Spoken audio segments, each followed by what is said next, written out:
Hello. Folks are probably noticing that this, if you're watching, this is not Tanya. Nope. Tara is joining us today for Port Misery. Tara, thank you so much for coming and being with me. I'm so excited to talk about this mess of a week with you. Oh, no problem. I love it. This is the week to have me, isn't That's it? right. It's That's only right. 4 days. Everything happened, and yet nothing happened. And Total we haven't eclipse of the moved. heart. Yeah. If you have not liked, subscribed, or share us with your friends, please do that. We appreciate all of the comments generated. I say this every week, and I say it because we actually really do appreciate it. People are like popping on Instagram, people are popping in our comments. I put up a little poll that was like, if I wanted to do like some reaction stuff during the week, would you be down? So not soon-ish, but like soon-ish might like do some kind of like watching back old stories and like reacting to it. Um, but yeah. Anyway, Tara, how are you? My I'm little good. I'm good. I'm studying for my comps so I can officially get this PhD popping. mm, I got a new game which is taking up the other section. Like I have like 70% of my life is dedicated to my comps, and I have like 28 dedicated to my job, and then I have the last two, I guess like one like .0001% is dedicated to GH, and then the rest of that is dedicated to Crusader Kings. It is an insane game. You should not buy it. It'll take over your life. It's just so involving. It's kind of expensive, but it's a very it's have you ever seen you don't like scary stuff. There's like this no. Black Mirror Bandersnatch, and he's building this crazy story-based game, and it has Mm-hmm. all these different ways it's kind of like that, Okay. but you start a kingdom from like the medieval times, and you try, and it's based in history, so you're going up against real kingdoms and real people, and you That's why get you to, like it. yeah, and you start a court, and you have to like maintain, you have heirs, and it Mm, goes by real historical rules. So like I'm on my third queen. I started from West Africa. We're the okay. I Igbo know that's right. tribe. Yeah, so we're gonna take over Europe. I have to like get feudalism. I have to unite Africa, and then we're taking over Europe. We're kidnapping the Pope. Um, I really just love the black girl nerd vibes that run through this podcast. It's like when Tanya's here, she's talking about Star Trek and Star Wars. You're here talking about this game. Like I just the black girl nerd energy really gives me life.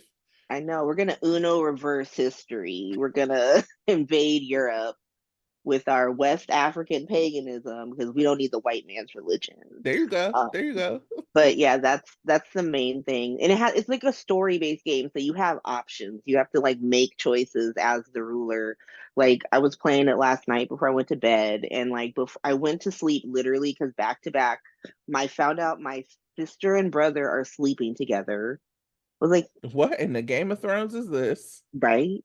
And they got the trait incestuous. And then I found out my daughter was sleeping with my shaman. And I was like, this is What? too much. This is too chaotic. Well, she got the fornicator. This is like, I think we're in 990 or something like that. So you can't be out here sleeping with random people. Like, I'm gonna forgive you, girl. I got her out of prison, but like, don't do that. Um, This but is, yeah, this is better than GH if I'm being honest with you. it is. It is. Like, when I watch GH, I'm like, I could be playing Crusader Kings. Like, I don't need to. Storylines more realistic, less repetitive. It is not kid. I don't think kids watch this, but it is not like if you're watching this, you're a parent. You're like, I should get my child this. It is not kid friendly. There's lots of nudity in this game for no reason. Like, It's the uh, Game of Thrones of games. yes, because I play as a woman because in the Igbo tradition, it's a matriarchy. And like another woman tried to challenge me for my kingdom, and all of a sudden it was titties everywhere. I was like, what's happening? What's going on in this? Okay. And so it's definitely a mature game. But I mean, I guess you'll learn a lot if you want to know about different African tribes or European kingdoms or Asian kingdoms. You could play as anything. Okay. But yeah, that's a lot. I'm Wow. sorry. No, it's okay. I actually went to the movies and like if you know me, I do not really like to leave the house. I go for like a walk in my neighborhood. And that's, like I'm pretty in the house. But I went to the movies on a Friday. That's when you know. Because I do love a matinee where I'm there kind of by myself. That's really my movie vibe. But I went to the movies on a Friday, and I went to go see Dev Patel's movie Monkey Man. Ooh, I heard that was good. So good. First of all, Dev Patel is Bay. Ben Bay is Bay will be Bay. Mhm. Fine as hell. I'm ready for my man to be on everything. I need him in rom-coms. I need him in all the things. He looks so good. But he also is so talented. I didn't realize that he directed it, like Yeah, co-wrote it, and he started it. I said, and I went with a friend who's like whose family is from India and she's lived in India. So she was kind of like commenting on like some of the accuracy and like how like special it was to see some things. So that was like really cool. Like, if you listen to this podcast, I talk a lot about how I really do appreciate like culturally specific things, because I think when things are culturally specific it causes people to like go Google or go like look it up or have conversation and not try to like whitewash or American wash things for people. Like you actually, so it was like based upon the religion from Hanuman. And it was like cool because Hanuman is like talked about in Black Panther, because the tribe with Winston Duke's tribe, my other bay, um and Baku's tribe also talked about Hanuman, and like just thinking about like what is the connection between India and Africa, like that kind of thing. So anyway, if you haven't seen it, I mean, I enjoyed seeing it in the theater. It was like very much like a theater type movie. It was giving like Kill Bill slash like John Wick. love it. Um, yeah, like with like some land back and trans justice. I was like, okay, we in here. Uh, so if you see it in the theater, see it in the theater. If you don't do theaters, like I usually don't, you should definitely see it when it comes to streaming. So, No, that's I can't wait. I want to see it. I probably wait until streaming because I never have time to leave the house anymore. But I mean, I'm teaching world history this mm, quarter, and I usually teach US, so it's fun. It's a nice change, and trying to explain to them the globalness of the world that already existed prior to 1492 is mhm. always interesting to them because they just think of the professor I'm working with is my advisor, and he's really good. He like brings like six students on the like they teach on a stage because they're in a studio like or a stadium type classroom because it's like 500 kids, and so he'll like bring six of them on and he'll make one of them like Europe, one of them's China, one of them's like the kingdoms of the Okay. Savannah, one of them's like Mughal in India, stuff like that. And he's like, you're China, you get a candy because you're big and strong and important. And like you're Mughal India, you get a candy because you're big and strong and important. And, like you're the kingdom of Savannah, you get a candy because you're big and strong and important. Europe, you don't get anything. You suck. And to explain where like Europe is in prior to 1492. And then he's like, past 1492, he's like, give me your candy, give me your candy, give me your candy. Like Europe, you get all the candy. Like, Yeah, that's and really trying, cool. yeah, but like trying, because they just think that the world begins in 1492. And so I'm trying to get them to see the connections that like all these really big African kingdoms are like in trade all the way to China for like centuries. Like Hmm. they've all been trading with each other for like 1500 years prior to finding the Americas. And so there's like a lot of connection, a lot of like stories transfer. Like you can find that a version of the Moses story all the way from like sub-Saharan Africa to China. Right, right, right, right, right. And the Yeah. Jesus story too. Yeah, Mm-hmm. that's really Yeah. interesting. I'm like in my mind, because I do a lot of training of like new organizers. It's been really like some joy for me, and like giving this like knowledge I used to think was like very useless. Like I know how to run a staging location from start to finish, like, and being able to like impart that's like I love trying to figure out new ways to help people like feel it and hear it and touch it and see it. So anyway, um let's get into GH. Let's get into this week of the show. We had, like we said, 4 days. The first day was Monday, was eclipsed by the eclipse. Let that wordplay. I just love King. that an eclipse like We're so like we're the most sophisticated humanity's ever been, but let a solar eclipse happen and we And we're all like, devolve into the Aztecs. We're like, it's time. we're like, let's Thank look at it you. without glasses. I was like, what was Mhm. our ancestors doing? Because like they wouldn't readily just producing glasses for everybody. So what was happening? Anyway, um, let's start the week. Panicking. True. That's what they were doing. Look, speaking of panic, let's get into that transition. Um, Sonny threatens Jason this week. So Jason is obviously like, I'm coming back, I'm taking what's mine, but I'm legit. I'm a coffee importer. Keep your business away from my business. And Sonny is like, I'll run up on you. First of all, how is Jason? Because like when Carly was in trouble with the feds, she couldn't even like be around criminals. Like she couldn't have Sunny pay for anything because Right. then she's around. And then like same with Drew, like Jagger ran up on Drew, like you on parole, so you can't be around your brother or some bullshit. But Jason, who's like under the FBI stuff, he can just go and take Corinthos. Their plan's fine.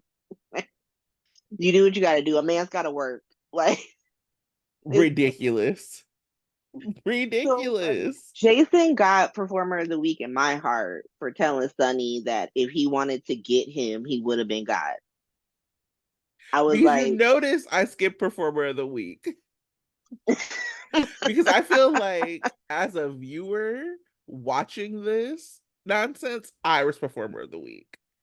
I try because I know, like, for me, I was like saying this last week, I like love to look at people's reaction videos. And if it's something that I like, I kind of don't want to watch somebody in their whole time. They're just talking about how they hate it.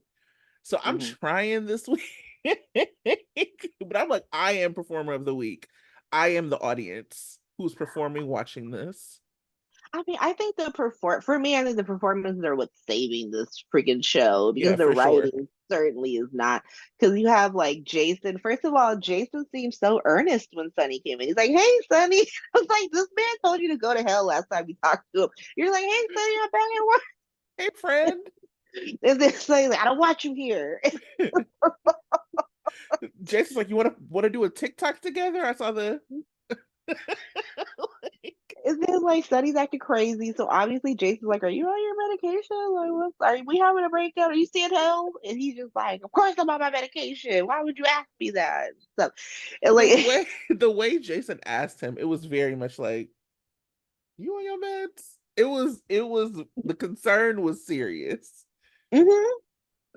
So But yeah. I agree. I Sonny, thought it was weird.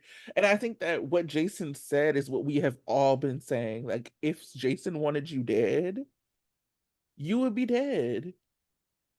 And you like talking about you finna send shooters at Jason. Who are your shooters? Who are going to shoot Jason? Yo, people, Frank, let him in the front door.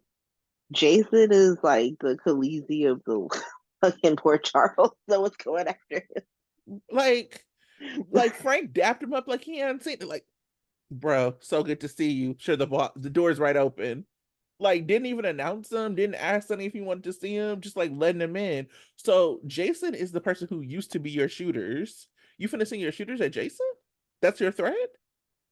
Jason seems like he could easily just take this mob. He could just have a powwow with everybody in the mob, and be like, "So I'm gonna run things from now. We Because he's agreed, done it right?" before. Yeah, that's how we did it last time. We literally just called everyone up, like, "I'm in charge now," and everyone's like, "Yeah, that makes sense." Yeah, of course, totally. Totally, you're in charge. Why not? hmm Ugh. And Sonny Anyway, got to keep the mob compound that time, so he was like a mob. He was in a mob compound, but he wasn't a mobster. And then he had to marry into the Zakara family, like some weird courtly love type shit, where I gotta go find a new kingdom to run. I love that the mob operates like a medieval like castle system, like. that's why everybody wanted like the West Coast threat, who that I guess we don't talk about anymore, but wanted that to be Morgan. I mean, they would really have to explain to me how Morgan became so perfect. Because the last time we saw Morgan mobbing, he was like getting Kiki shot and trying to tell the judge that he was protecting his dad's territory. He was not aware of the rules of engagement. And so they really would have to explain to me how like they just downloaded someone's mob brain into his brain or something. Something. Or he's I don't know what could have happened, but it wasn't this story for me is not it.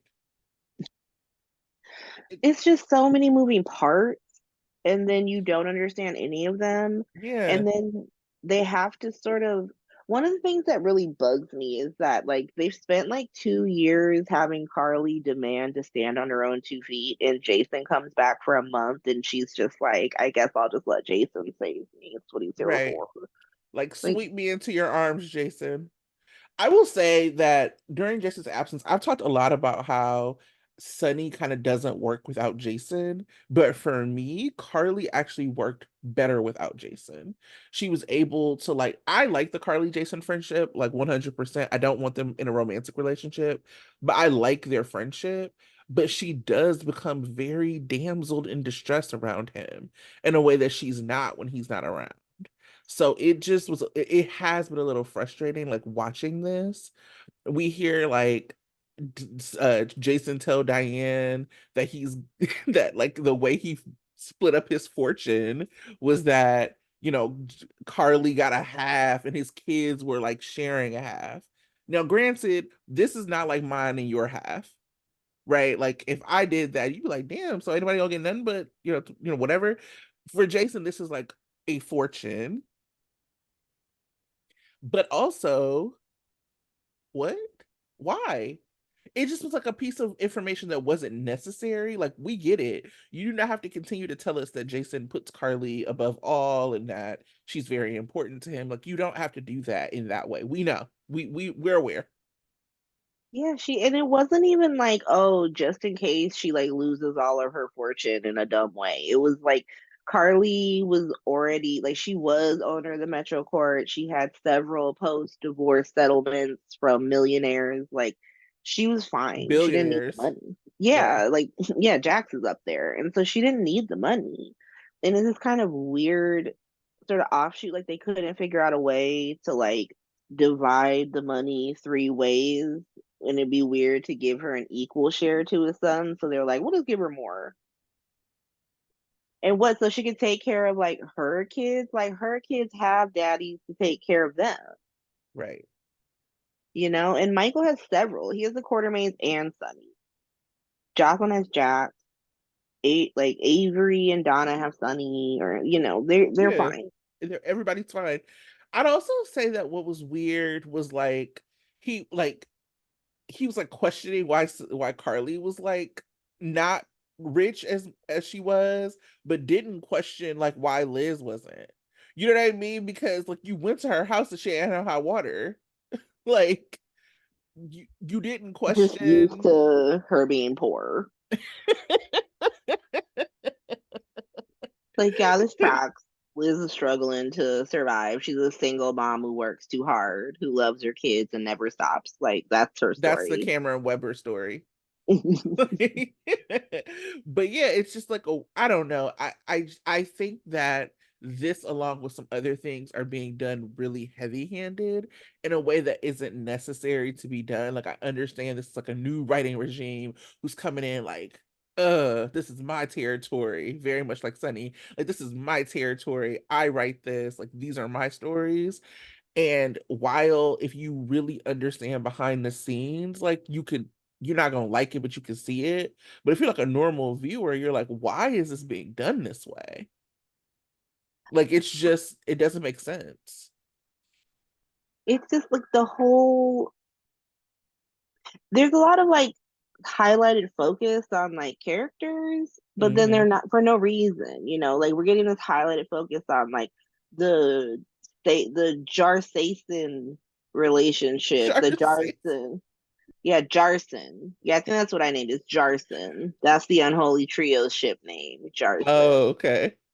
And like they they're focusing on like, oh, isn't it weird that the three of them aren't coming together and like all of this? And it's like, but it's about Pikeman. So like we should actually be seeing more of Valentine. Like we've seen him twice and he's supposed to be Right. the big bad guy, and he's nowhere to be found. And then they're like sidelining people. They're having the same pacing issues that Chris and Dan had, Yep. where like it's abjectly, better, is more entertaining, but then like we're not learning anything. Hmm. Like we're watching other characters learn things that we already know. Right. And And it's I also not in a compelling way because it's also being told in a very one-sided way where it's like, yeah, of course we know Diane hates Nina and like she was mostly accurate, but like when Sonny was, for example, telling Lois about what happened, like that's not what happened. So, you're seeing people be able to like tell these stories that are from their point of view, but there's no checking it. And some of this stuff happened so long ago that like it like then reframes what actually happened. I mean, Diane was actually inaccurate. She said that Nina tried to sell the hotel back to Carly. She tried to give it to her. Yep, sure did. She didn't want to sell it to her. She was like, "Here you go." And Carly's like, "I don't want shit from you." Right.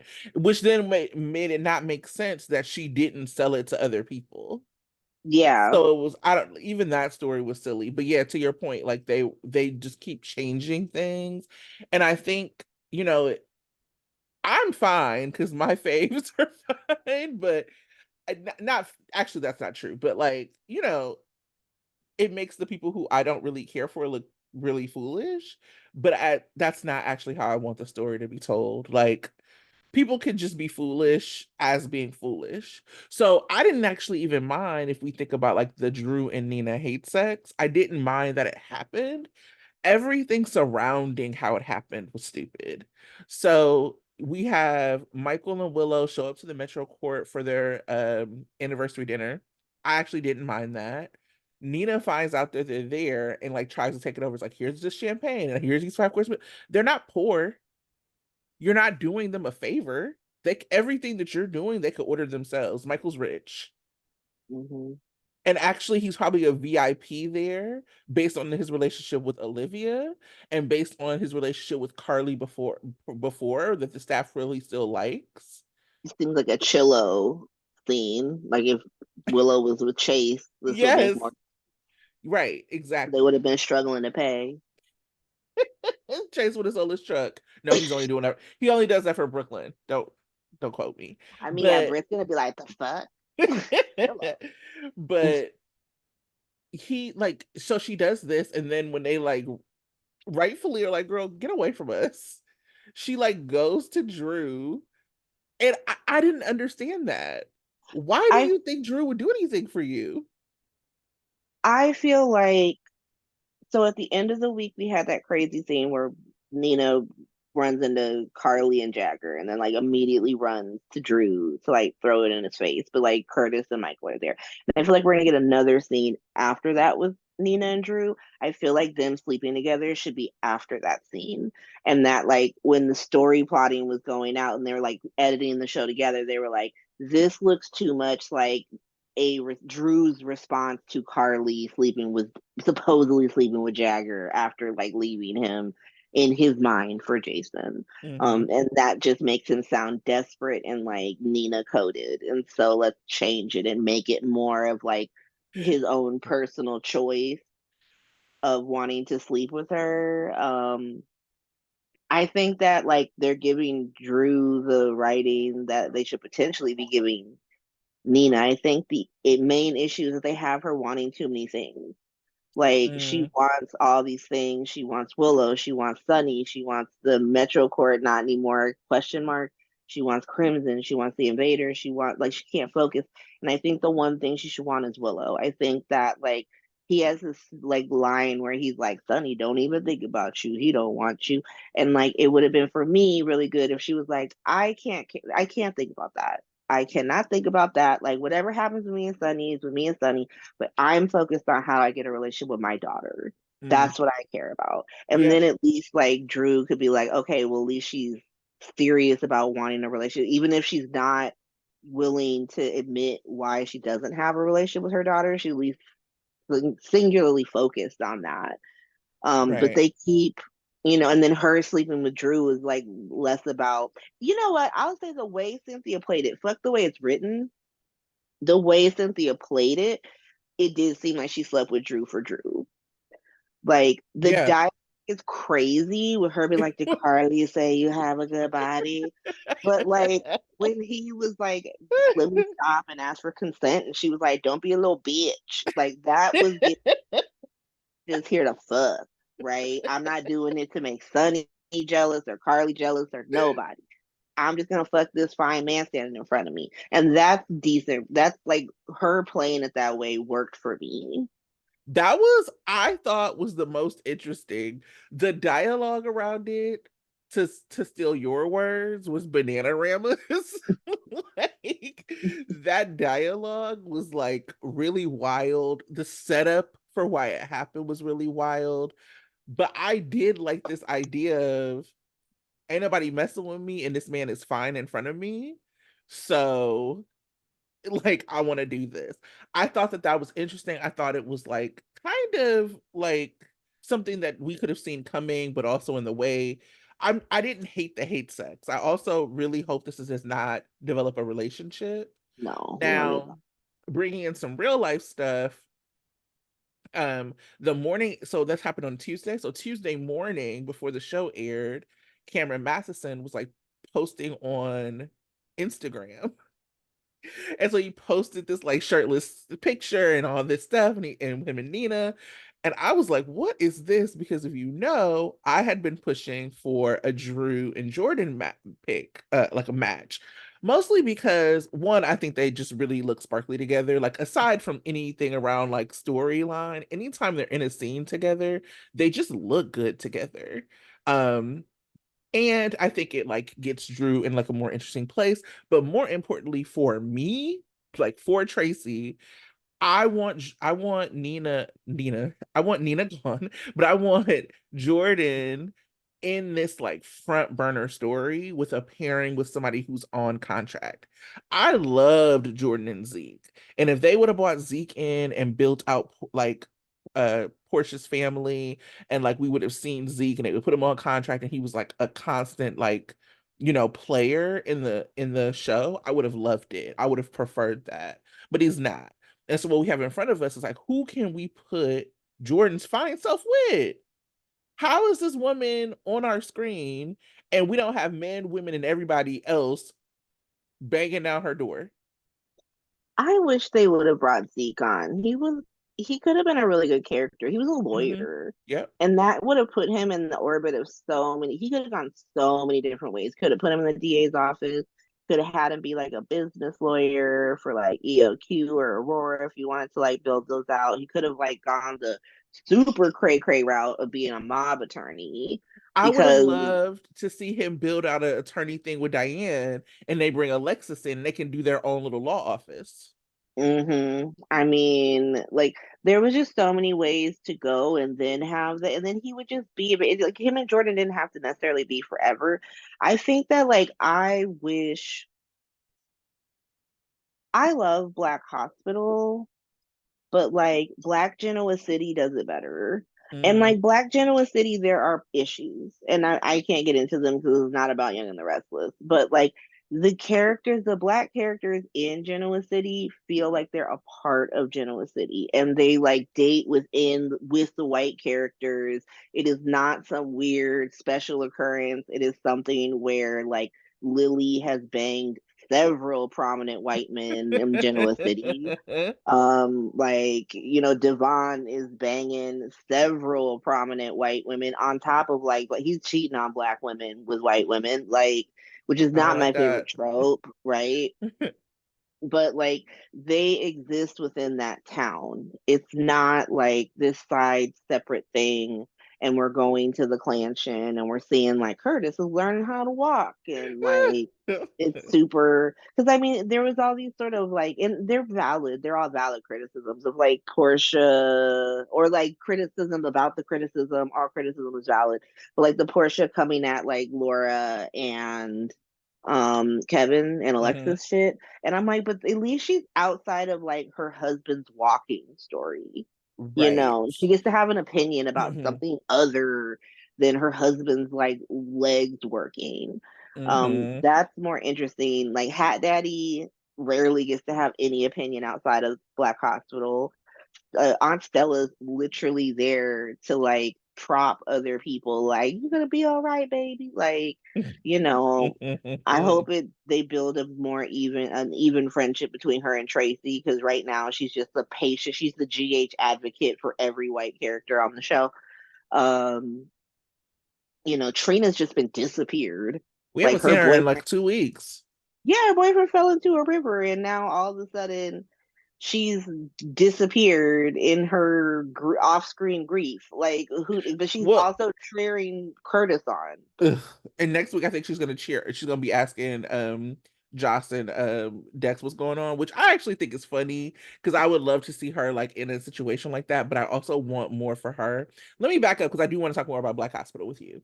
What I was gonna say about Cameron Matheson is that I had commented on the picture and was like, so this is messy, a little soapy.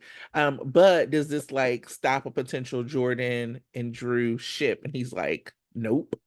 That was like exactly what he said. I was like, oh, my Delulu, it's back. It's back.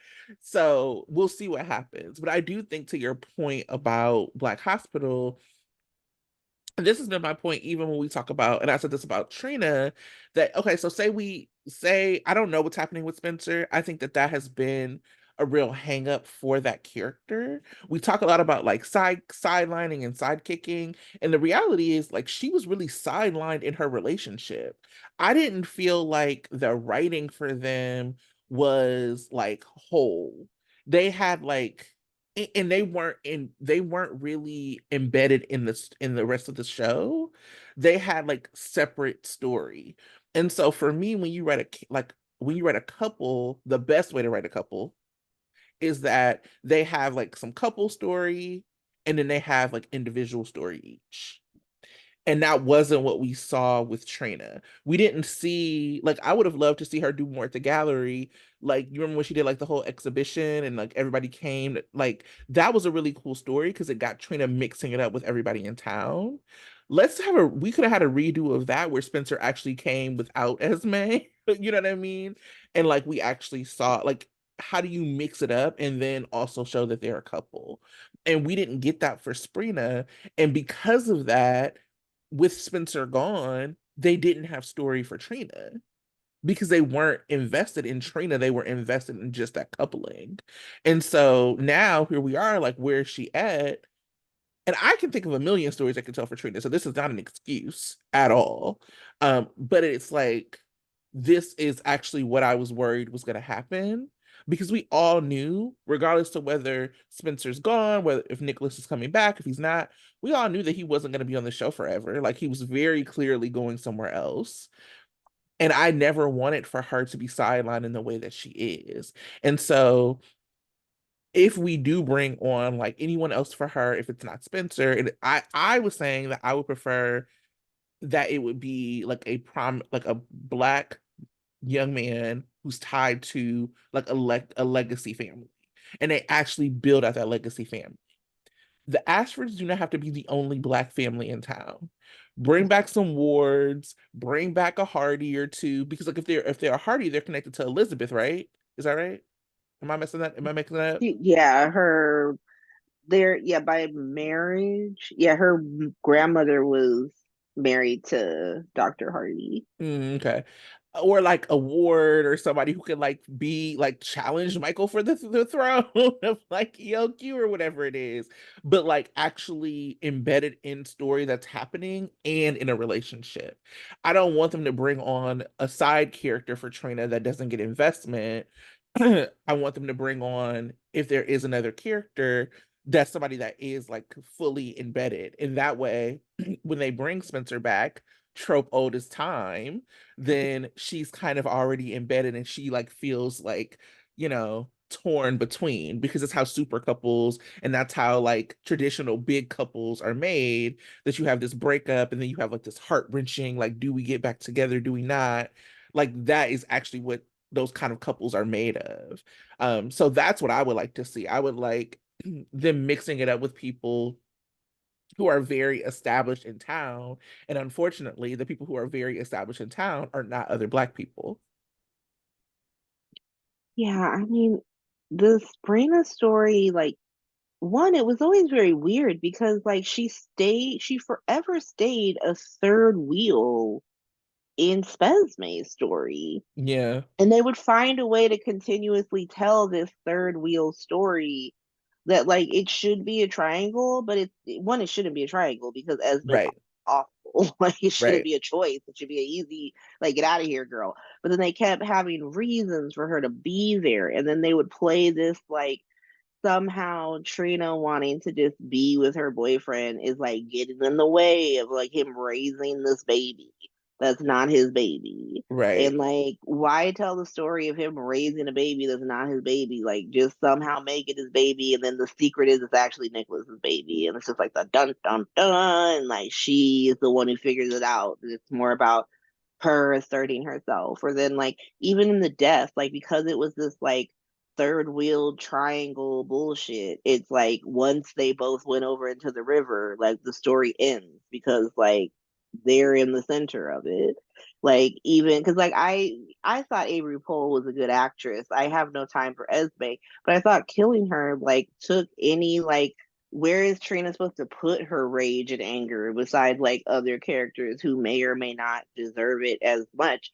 And like Esme always had something to stand on. She always had the fact that they took her son from her. mm, That she's still, like even if she was sitting in prison, like a Nell situation, you go to prison and see her, and like you have these big explosive scenes where Trina gets to right, confront her, and she, obviously she's gonna sit and be like, "Well, he stole my baby, and you just flew to Paris with him, so I don't feel bad." And you right, can right, have the audience can have the sort of enmity they've been wanting to have for her that like Chris and Dan like refused to let us have. I mean, we mm, still had it, but they were like, no, she's changed. She's a mother, she's becoming Laura likes her, like all these kind of crazy. They were like, no, we want to tell whatever story we want to tell. We do not care what you want. And now mm-hmm, that we're done telling it, like we're yeeting them both off of a boat and we're giving the baby to Laura. And now Trina lives in the off screen extended universe. And this is mm. such a terrible way to sort of be. And like even she doesn't even get to be in the boring Black Hospital Curtis walking story. Yeah, yeah. She wasn't in the scene with like Hat Daddy and Kevin. Like we haven't seen her have any like conversation with Laura. You would think that they would want to lean on each other. I know I'd seen a little bit about people wanting her to like snap on Laura. I mean, whatever, but like, why would they not be at least leaning on each other? We don't see that. It's very bizarre. I would have also liked to see her, doing too much and then people having to be worried about her and pulling her back from doing too much. Mhm. Like, oh, she's at work, she's at school, she's this, she's that, and people being like worried she's going to like break, and then her being able to have this really big blow up at everybody. I, But I, they're not doing I, even that. no, no, no, no. And I also think that she should have been the one to, like you said, yell at poor Kevin and Alexis and Laura over Yeah. Heather than Portia because, like, Heather killed her first boyfriend and Esme killed her second boyfriend. Right, right, So I'm right. sure if I'm Trina, I don't give a fuck about this bitch's hip. Like, take her get a him. That way you don't have to be jumping out of second story windows after you hook my man. Like, even though I didn't even want him anymore, but I didn't want him to get hooked. I didn't want him to get hooked. I just wanted to break up with him. Real cool. Like, I didn't even get a chance to break up with him. And then I brought my new boyfriend to his funeral and it was awkward. So I want you in jail for that. It was one of my favorite things, to be quite honest. I said, that's some player. I I said, I know stay that's with right, that Trina. man. Let's stay with a Like, man. I have them on like what is this from Tu Wong Fu? Thanks for everything, Julie Newmar. I got a man for every light on Broadway. One goes out, I just screw another one in. I know that's right, Trina. But see, that's what I'm talking about. That's like, if we're telling those stories, like let's tell those stories. But I think that also that like goes into them not being even invested in that age group. Yeah.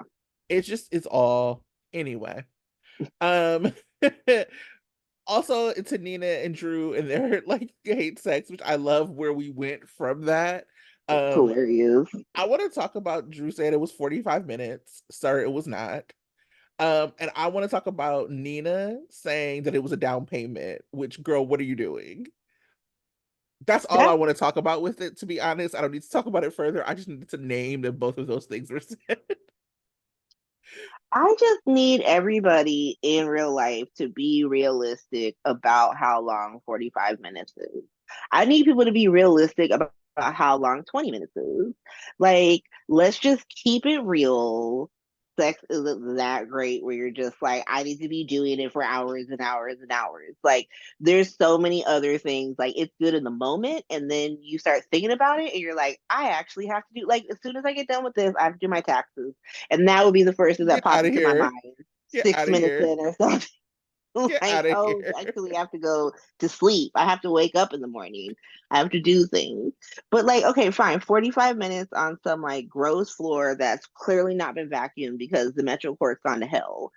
Um, then my thing that was crazy was that you had the scene in the like sex, the seduction scene where Drew was actually like, I'm gonna stop and give you a moment to like back out of this in case, you don't want to do this. And she's like, you old bitch. But then like immediately after they're done, she's like, you took advantage of me. That is That horrendous was writing. ridiculous. Horrendous writing. Honestly, I can't, it's hard because this writing is so over the top. You know what I mean? And I think part of it is because with Chris and Dan's writing, they left stuff too ambiguous. Hmm. And with this writing, they're like, we are going to tell you how you're supposed to feel about this. Yeah.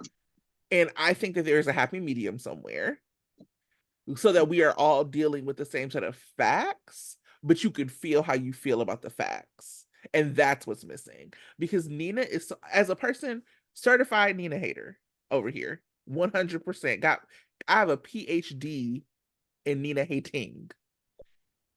And I still was like, what is this?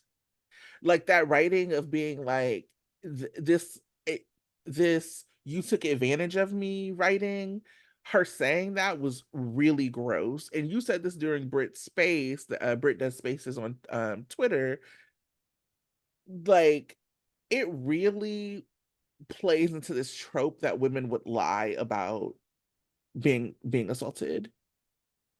And I don't like that. It was not good writing. It was really disgusting.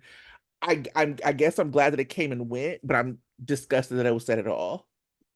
I mean, I think they could have had some back and forth about who wanted who more Yes. Yes. rather than like, you took advantage of me, like, and I think that that's an issue where they don't know how to write regretting consensual sex in a way that doesn't blame the other person. And like they can't, and then as for, because Doc said this in like Brit Space too, that they're trying to play into Nina's sort of like main flaw, which is that she can't take responsibility for anything Hmm. because she automatically warps her own reality to turn herself into the victim of any situation she's in. And Right. like, how do I spin this for whoever I'm going to have to deal with to make them understand that this is not my fault? Right. And in that situation, you actually can't have a woman do that. You cannot, there's no way to flip her having consensual sex with a man into something that's not her fault and her choice. Right. Right. No, it was not. It wasn't okay. I hated it. They it just don't do that again. Like I know Liz and Pat don't listen to this podcast, but I'll put it in the universe. Don't do that Yeah. again. Yeah, just don't do it again. Because that's one of the things I thought that was really great about the scene is that like under Chris and Dan, like this freaking soap is almost turned into like it's Mormon or something, or like super like really highly conservative, where Hmm. like you can't even kiss somebody unless you have some like future planned with them. Right. Like everyone's got to be a courtin and stuff like that, as opposed to like just having random fucking sex with people because you're an adult and you feel like it Right. and like that's 100%.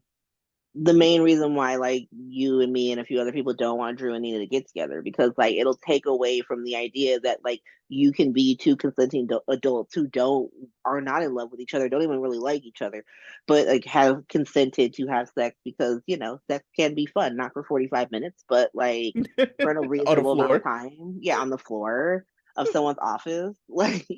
And Um, so, and the idea, yeah, this is a down payment, like for gross. what? And that's the Gross. thing. I noticed who wrote the episode that day, and I was like, It was the same person who when? wrote the cabin scenes, right? That we all hated. Yeah.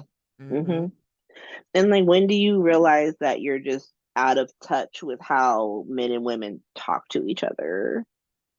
Mm. You know, Well, I guess it's more acceptable because I guess they're like Gen Xers, and so maybe they would still.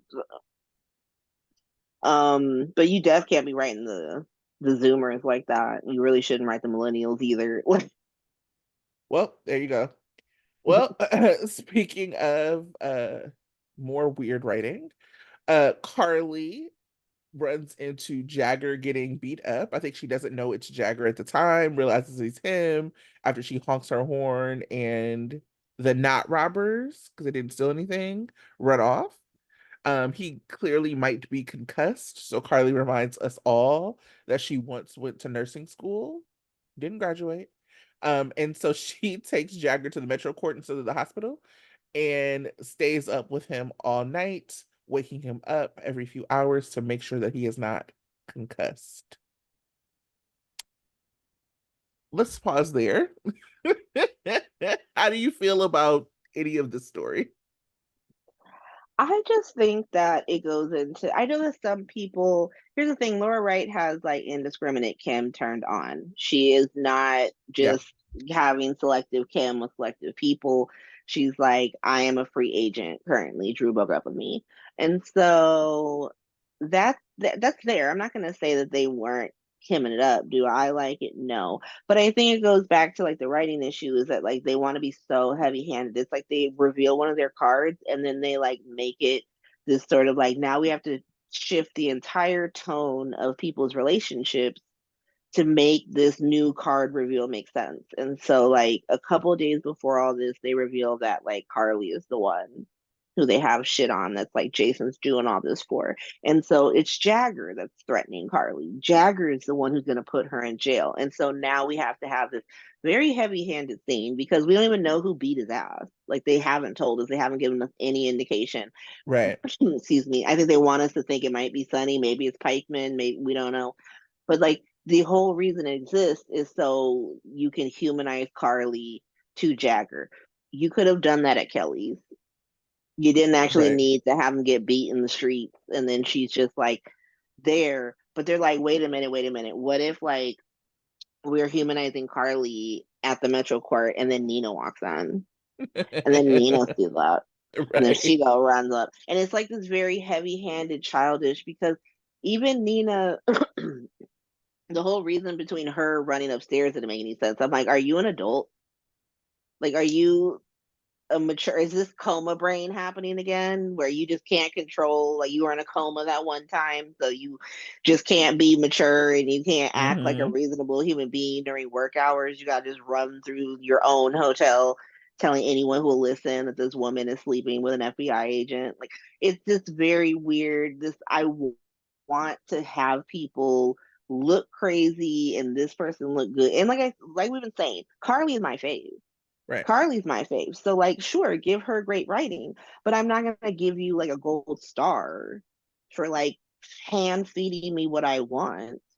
Mm-mm. Like no. Like, oh, Right. you're just gonna have like she's just gonna get the hotel back. You guys said you wanted it, right? You wanted her to have the hotel back, and look how terrible it is. All of a sudden, the Metro Court is just burst into flames. Right. And Like none of it is Olivia's fault. It's all Nina's fault. none of it's Olivia's fault. She was busy taking care of her shot son, and Nina's just out here like tanking the place. It's so silly and It's heavy-handed, not and good. like it all goes together. I mean, that's what I think that some. the writers don't seem to understand. Like, you just had Carly be the one person out of everyone to go watch Jagger get beat up between studios. Because every time I see the like fake alleyways, I'm just like, that's a sound stage, that's a sound stage. Um, he's getting beat up. She takes him to the hotel. Wouldn't everybody see them walk through the hotel with to him get to bloody. that And part? why would you even allow an FBI agent to tell you not to take him to to the hospital? That What is it? Like it's not as if he is like Jason or Sonny who's doing something illegal. Like mm-hmm. he actually is like an officer of the law, whatever that means. Yeah, And why would you even imagine that he wouldn't want to go to the hospital and get checked out? Why would you be the only person that knew that you were doing this? Why wouldn't you text somebody? Like, it just didn't make any sense. And like you said, it was really heavy handed. They could have had her Carly taken to the hospital and then and stay with him all night to do the humanizing. And then they could have had her take him back to the Metro Court and wait while like wait for the food to come and the same scene play out. But this idea that she like slept in a chair and like that was all very silly. I'm who had imagining, Donna? huh? Who had Donna? She said she left her with the nanny. Also doesn't make sense. This nanny is just like a freaking indentured servant. She just gotta stay. She can't. She can see her family sometimes. She's like Sophia in The Color Purple after she gets out of friggin' prison. Because Like, also, where do Avery be at? I don't know. Her mom's running around her dad's penthouse taking random pills. Oh, goodness. These women. It was, but yeah, I also think that Carly and Jagger have chemistry. I don't like them together. I think it was the same thing with like I read Karen Matheson's like interview after the whole hookup with between Drew and Nina. And he was like, "Yeah, I didn't see it coming." I'm like, if you didn't see it coming, then why have you been playing this character like this? You just turned into Ryan Lavery and said, "I don't care." Like you have been kimming with her and this girl, like what was you doing? Yeah, So I think, Laura Wright and Adam Harrington, I think is his name, they have chemistry. I don't think chemistry, and I've never thought chemistry was enough to like create a relationship. So no, I don't like it. I'm not interested in it. And we already know that once she finds out his role, it's gonna all blow up. So is it gonna blow up to like now this is nothing, or is it gonna blow up to her being silly and staying with him afterwards? I'm just not. I mean, for me as the resident Carson stan, I can't have her dating another one of Sunny's OG enemies. Not even like a new enemy. Like Pikeman would be like a new enemy, like, Mhm. oh, why are you choosing to date this man who tried to destroy my empire? But like Jagger is like the OG enemy. And then it would go into like I would be asking him the same thing. Like it's the, like Nina, the sunny kink of it all. Yeah. I Yeah. don't like it because that was my issue. Like, in this is a situation, this man could go straight to hell, but like the carjacks, the Kim was the Kim, but I still didn't like it because it was this like their fight was always the same fight, and it was a fight that like you knew who you were marrying. Hmm. You knew you were marrying this ride or die bitch who would give everything, including her firstborn child, to Jarson and not to you. And then you're surprised every fucking time she chooses them over you. Like, Hmm. but I know it was different this time. That's why, and then same with Brenda. Like, you super surprised that Sonny's gonna take Carly's side in the Carjack's divorce over Jack. You were shocked. The fuck? And so, like, that's the thing. Is like Jagger and Carly don't have a future because something's gonna happen where she has to choose between that man's badge and that man's fucking business, and she always gonna choose his business. Indeed. She just like she always gonna choose it. So is this a silly? Like I said, the Brennan thing, at least, it seems like they could have him go evil at any point. And that's how, like they did Alcazar. Right. They said Alcazar went full evil, and he was just like, I'll blow up the town. I don't care about it. And Jax was like, I guess I have to let Jason come in the house and murder him while I hold my baby. If you guys weren't watching OGGH, That's one of the ones I would react to because that's hilarious. she just let him in the back door while she Like holding the baby. I they're was there. like, your daddy's getting murdered Don't by worry about it. my not brother. A mess. Um what a mess. I forgot all about that.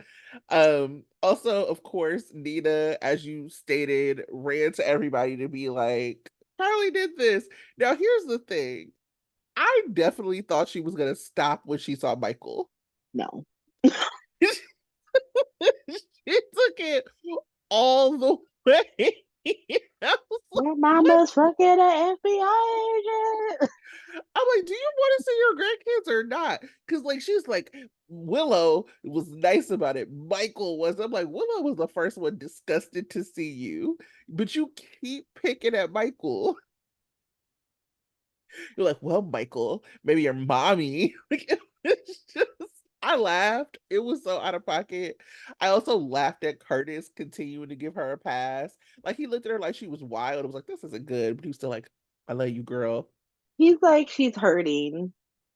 She's hurting right now. That's what's happening. P.S. Had Nina ever seen Curtis walk since he's No, been in the wheelchair? So no. he was standing up and she couldn't even be bothered to be like, oh my God. You know what I mean? These are the Hmm. kind of moments I think that are wild that like don't give like that balance. Nina could still have been wild like that and then stopped in her tracks after seeing Curtis and be like, oh my God.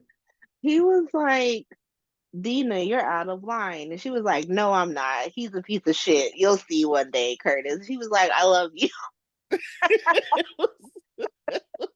What was that business adventure you wanted to start up with me, Drew? Like, Curtis is in a weird, fucked up Creeves triangle. Like, Nina and Drew, when they finally implode, are gonna put Curtis in the middle of the room and make him come to the one he loves more.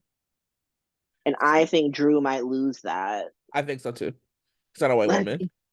hmm. But I will also say that it's been interesting, like seeing some of the dailies that I read at the end of the show every week and how they like are different than like what actually plays out. So this Curtis one is also weird because like the daily was like Curtis suggest a business proposition to Drew.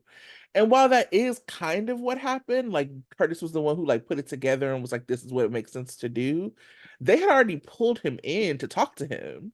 They'd already been like, what do you think? And you know what I mean? Like it wasn't like he just showed up with some business proposal. He was just like, they The only reason they seem like they wanted him is because he's like urban. Because like the wellness part, up until this moment, he was in a wheelchair. So like I don't understand. Like you want him to be your well, that fit. doesn't stop it from being wellness and fitness. That's very true. But Because I he was at the mean, gym in the chair. he was at the gym in the chair. I take it back. What I'm saying is that like it was very like we want to diversify and hit that urban market. It was big urban, heavy on the urban. Yeah. It was. And then And I was the other spoiler that was interesting that it was like Ava searches for something in Sunny's house. That was like the daily from last week, and it made it look different. I will say, dare I say, Ava kind of beat the allegation this week. what the hell are we doing with Ava? Besides making her look like a pill popper. Ava, why would you go find somebody's meds? Girl, if you don't go puff some Benadryl, what is going on here? Those like over the counter little sleep aids and they're blue and stuff. And you could take like 8 of those and I'm sure you'll be fine. Like, but you were like, ooh, somebody's bipolar medication makes you drowsy. Bruh, what the- So I wonder if this is like, what is this setting up? So is this setting up her being like, Sonny, your medication is whack? Or is it like Jason asked Sonny if he was on his meds, and then Sonny picks up his meds and Ava's hand fingerprints are all over it? Mhm. I am just curious as to this is setting up. It also felt like a very drop-in scene. Like, they had been telling the story and they realized, oh, people are gonna think Ava tampered with Sunny's meds. So we are doing this so that people know it wasn't her. Because it was like she's talking to herself. Clearly, you would have seen something if she was messing with his meds. Um, I felt like that scene was very dropped in. I felt like the Hat Daddy and TJ scene was very dropped in. It's like I think that the scene that they did with Trina by the grave was like very dropped in. It was like they must have seen some feedback and they were like, "Oh shit, let us do something." I mean, I think that Ava, the weird thing is that they seem to really be setting up Saba by like having Right, her not a part of this, and they're like Saba's now salvageable, and there seem to be setting up Dante and Christina to be the ones with a problem with Ava, right, and I'm like, you can't have these two have a problem with Ava when they didn't have a problem with Nina. That's actually crazy. Like yeah, Nina makes them a better person after the kidnapping, but like we'll never forgive Avery for what or Ava for what she did to Morgan. Like, but then Michael and Jocelyn do, so like their whole thing is like Ava's gonna slink in and like do whatever. What is she doing? hmm, Like, what is she doing? Like, she was literally married to Nicholas, and Nicholas was doing all the slinking and being a psychopath. And like, she was just living her life, trying to like hold it together while this like random girl slept with her husband and tried to ruin her life. Like, y'all's beef doesn't make any sense. Like, you like Nina, like, they've never actually given Christina a true, real reason to like Nina besides her dad told her to. right, right, right. Yeah, And it's now, really like, bad. so if your dad tells you like Ava, you're gonna go against him. Why? What compels you to do that? Ava, who actually has like is the mother to one of your siblings. That's weird. Yeah, no, I also agree. It was also that whole scene with Christina going to talk to Sunny was just like, oh my God, Joss was mean to me. You Daddy, Joss was mean to me. Girl, like you're sick not gonna your find dad something to on do. job. What do you want Sonny to do about that? It was just like a very weird reason to go see him, but also like I was like reading like one of the wilder speculations that like Joss is gonna do something like Christina is gonna like go into labor in the middle of like fighting with Joss, like kind of like Sam and Alexis, and that's gonna set up beef forever between the two of them, kind of thing. Um, I don't know. It just didn't make any sense. Then they had the conversation about Blaze. Also, I actually really like Christina and Blaze. I think that they're a cute couple. I don't like any of the writing around it. I don't need homophobic Maria Santos. Not That's at such a all. weird problem to have. And then like, how are you this super public facing person, but nobody knows that like you have a girlfriend who's a surrogate for her sister? Like in this Big Brother state that we exist in, like Right. everybody would know everything. Especially because for the birthday party, whose birthday was it? Leo's birthday party? No, Yeah, it's scouts. Scout's birthday party. Um, Danny and Jake were both like walking around like starstruck. You're telling me nobody took like a picture? Like they weren't told not to do that, and Blaze was introduced there as Christina's girlfriend. So how you know what I'm saying? Like if there was like supposedly a pop star, I don't really understand Blaze's level of stardom, but if there's like a pop star that is like dating my auntie, I'm telling everybody. Not That even on part. no like gossip bad thing, but like you have said this is your girlfriend. So I'm like bragging about it. I mean, yeah, Blaze and Christina, it's like this I don't know how to write same sex relationships. And so I'm gonna like fall back on like closetedness and homophobia instead of just writing to people being together and being in love. Right. Like you want to give like you, it's this weird acceptance that a good chunk of your audience is just the like, absolute worst, and like you feel the need to like educate them on why LGBT relationships or interracial relationships or all these other types of relationships matter. And it's like you don't actually have to write like that. You could just write people having like well adjusted, happy relationships and having normal issues. Like I would be, I would find it more comforting than rather than having this like it gets better fucking story. If you had like Blaze just be that bitch like Arizona Robbins when Callie realized that she was kind of a hoe like Mark, and you're like, oh no, but she has this like personal, like public facing job where bitches can just be throwing themselves at her Yes. and yada yada. Or you have Blaze be really uncomfortable with the fact that Christina is bi. That's actually an issue. Like, I don't want you to just, and maybe she has like, when she was friends with the bartender or something like that, or she's talking about her relationships, or like Blaze realizes that like she's more experienced than Christina because Christina tends to date a lot of men just because she's on a Right. soap opera, and that story, that part of her rarely plays out on screen. Like there were so many other things to do if you wanted to give them drama besides like homophobic Maria Santos. And I don't even mind Maria Santos being there, but like make it more compelling. I think the helicopter mom thing is compelling. We actually didn't need that coupled with the homophobia. I would have I liked her to, just yeah, be supportive of her daughter's life, her daughter's, who she is and her choices, and to not like Christina for the thousands of fucking reasons you could give her to dislike Christina. right. Like, is She it could be cool to like, date a mobster's daughter? Like, is it cool to date a pregnant woman who's pregnant with her own fucking baby by her sister's husband? That sounds messy as fuck. Like she's worried about the deception contract. You need to be worried about that non-contract happening over there because your daughter's about to become a stepmom. Like, yeah, that's woo. Well, let's actually talk about that.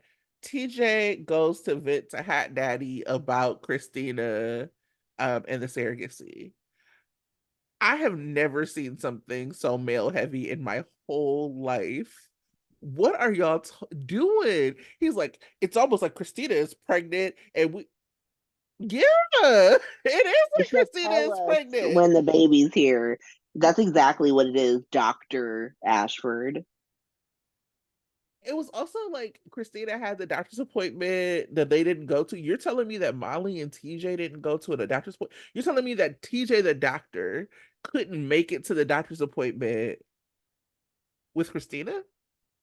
Especially when everything is at the hospital. Like they do not have a doctor's office anywhere in the city limits of Port Charles. Anything you need to have done, you're going straight to that hospital. I would have I think that TJ has been very much sidelined out of this story, out of his own surrogacy story. It's very weird. The Hat Daddy TJ scene felt like it was just dropped in because it's like, oh, we haven't seen Taj on screen in a while. And it was like the things that they were saying sounded ridiculous. He was just like, I think that there was a story to be mined there, but they have Christina almost doing too much. Like she's like worried about her dad. She's trying to help Blaze find her truth. She's dealing with her homophobic Maria Santos mother. Like she, as opposed to just falling in love with his baby, fall in love with his baby. And like instead of having them not go to appointments, you have them go. What if she just didn't tell her about that appointment? Like they Right. just weren't aware that she had an appointment, and she was like, "Well, that actually would have made the line like it's like she's the one having the baby, and she'll let us know when it gets here." You could have had like Christine, like him being like, "I can tell that Christina's clearly falling in love with this baby, and Molly can't see it." Right. Molly can't see it. And like, I don't know how to get Molly to see it. And anytime I bring it up, she gets attitude or some bullshit. Talk about her sister loves her. And obviously, I can't talk Right. to Christina about it. But like, having it be like, I don't like Christina because she's a bum ass bitch who eats too much like takeout and hangs out with her mobster father is actually insane. The same mobster father who I used to live with who paid for my med school.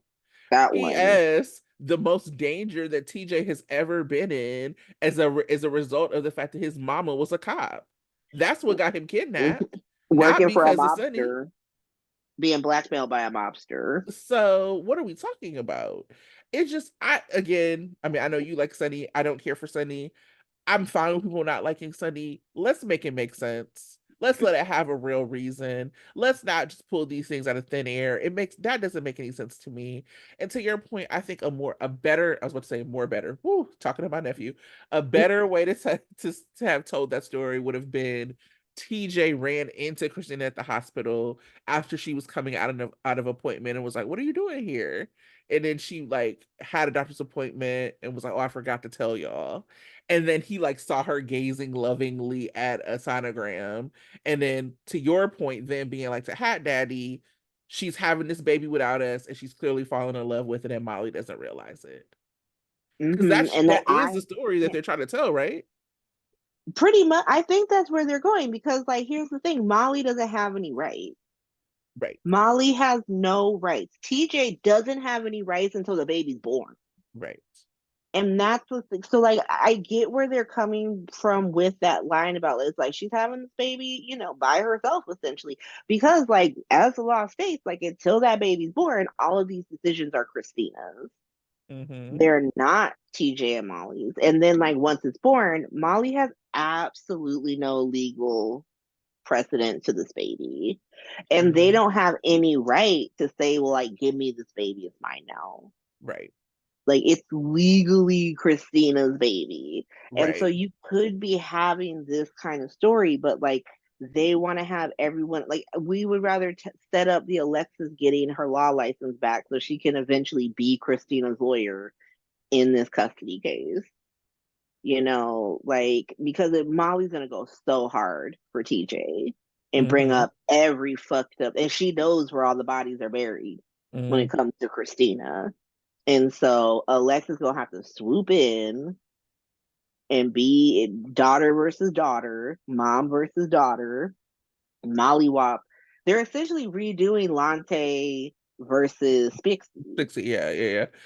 I also do wonder if we're going to see it differently because they are setting up Molly being really close to Alexis now in a way. So traditionally has always been Christina and Alexis. But now we're seeing a lot of Molly and Alexis. So I wonder if it's going to be something like because Christina is Sunny's daughter, Christina will get Diane and Molly will get Alexis. I think that could be interesting. I think the other thing that could be interesting is if, because I've been moving for a Tally breakup forever. That couple is boring and they need to be broken up. I don't. I think you and I might have been talking about this, but like this Molly works with the Davis girls, Mm-hmm. does not work with TJ. No. So if they broke up, if Molly and TJ broke up, and Molly and Christina were on one side versus TJ, that could also be interesting. Mm-hmm. I mean, it's one of those things where, for me, I actually need TJ to win. Yes. I think it's better story for Christina to have to like to get the Maxie story of like a judge is like you are an unfit mother I for agree. and here's all the reasons why. Um and so it could be but they don't want to tell the story. Like TJ seems to be in that story by himself while Molly is over here helping Alexis become a lawyer again, and Christina's over here like with Blaze and her dad.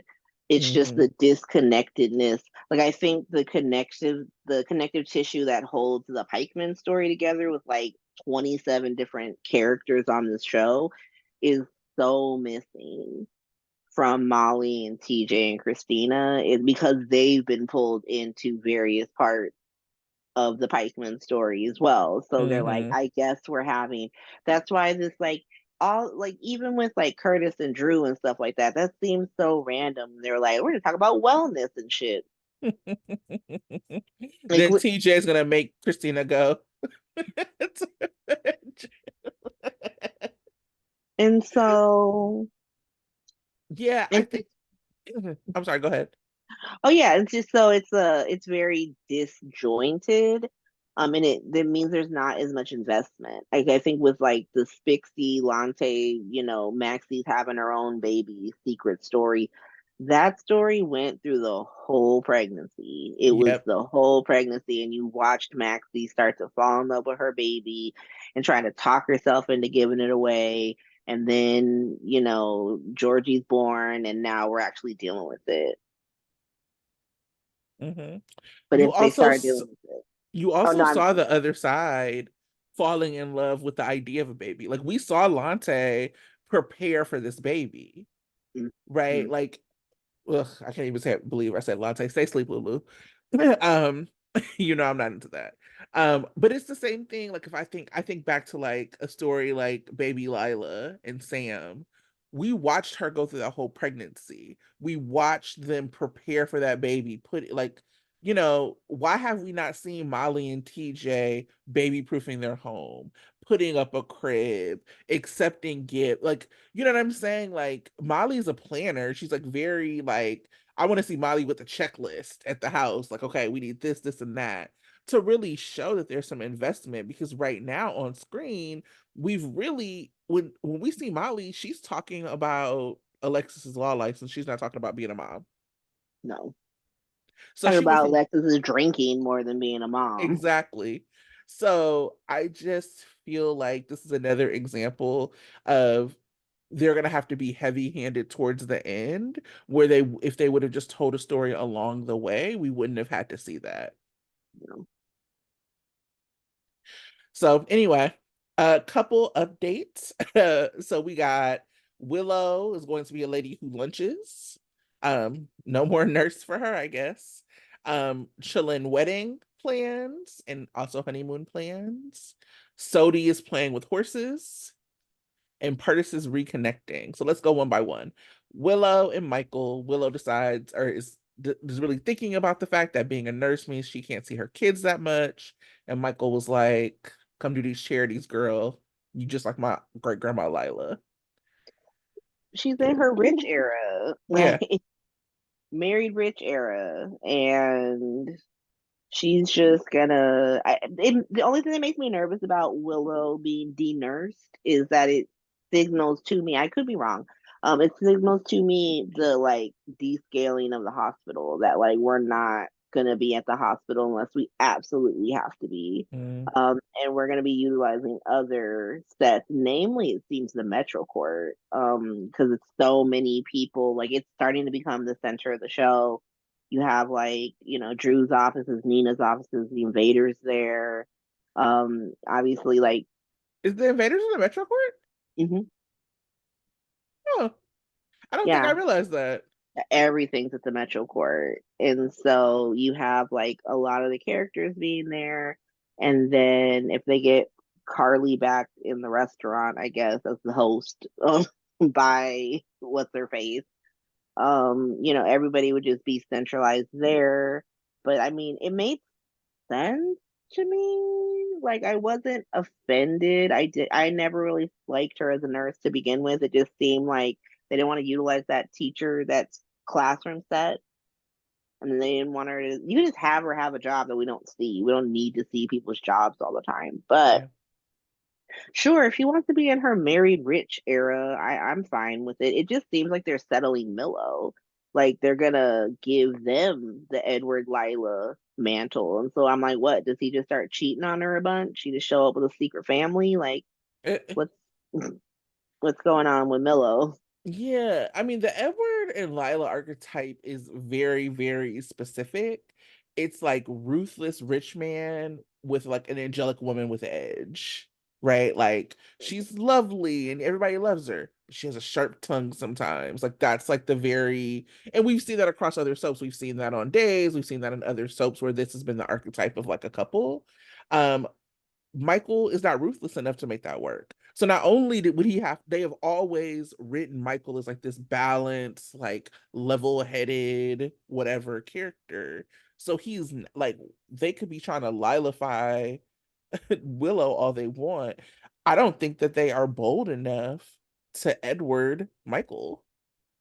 Like whether it be, you know, a separate family or and like cheating, or it be being like super ruthless to people outside, like even within the family. We don't see that from Michael.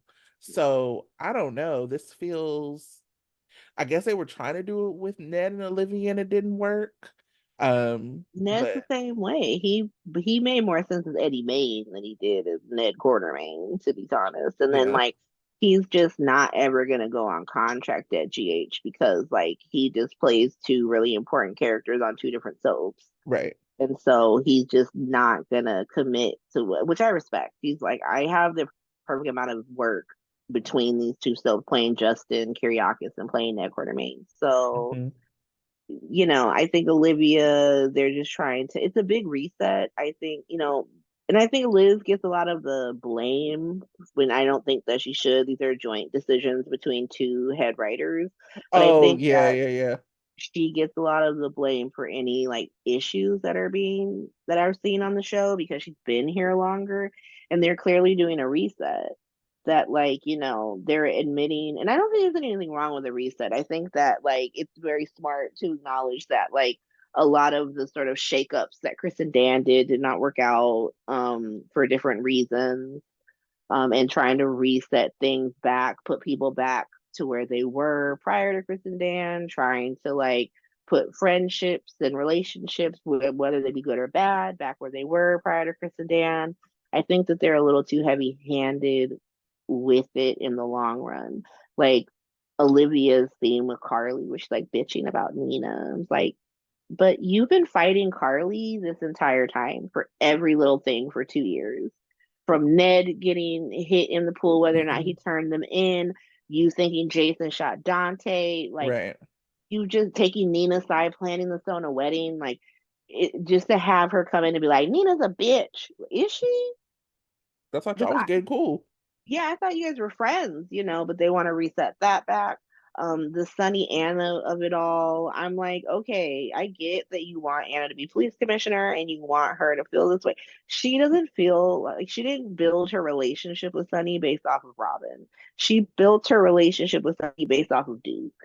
Hmm. And you can't really pretend like that didn't happen. Like she Right. had a whole chase a man across, international fucking borders and like threaten a Ecuadorian police officer's family to Hmm. get Carlos back with Sonny. And now, him threatening to murder Cyrus is somehow a bridge too far. Like, Right.